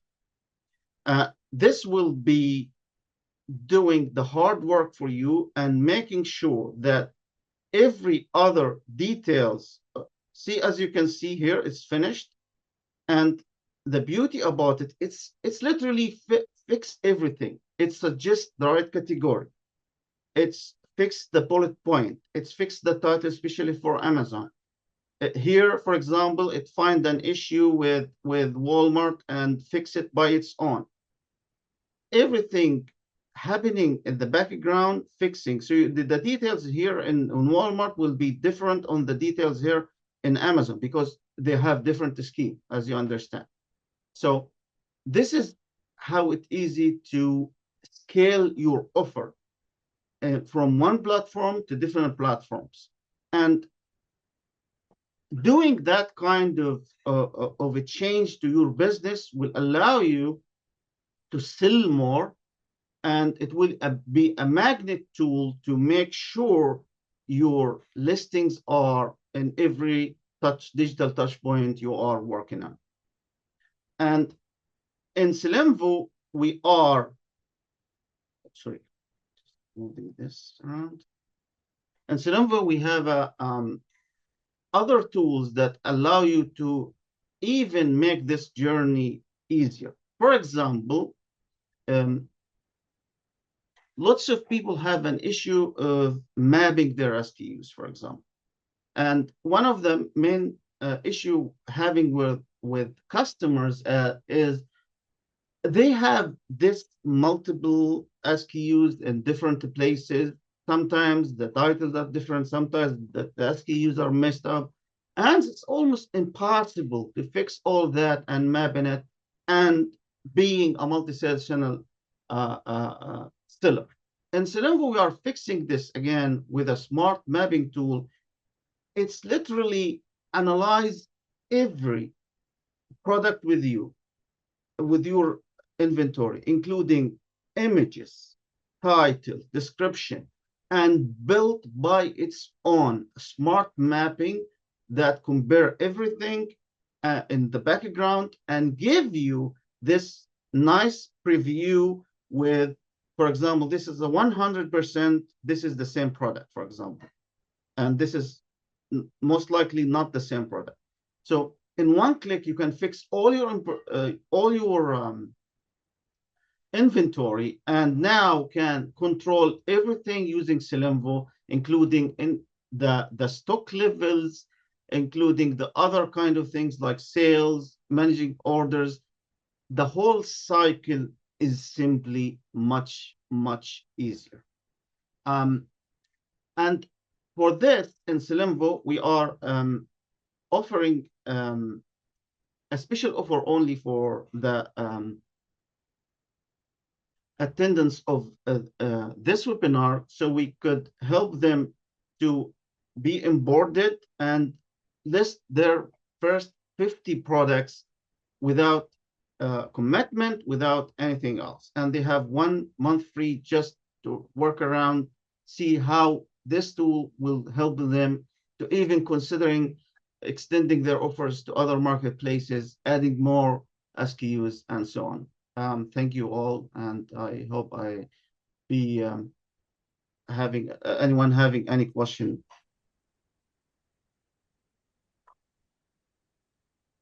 Thank you so much, Ahmed, for such a valuable presentation. I think we are quite late now. So if anybody has any questions, just drop them in the chat, or maybe you can reach out to all the speakers directly via LinkedIn, or like you already know their LinkedIn profiles, I guess, so you can easily reach out to them.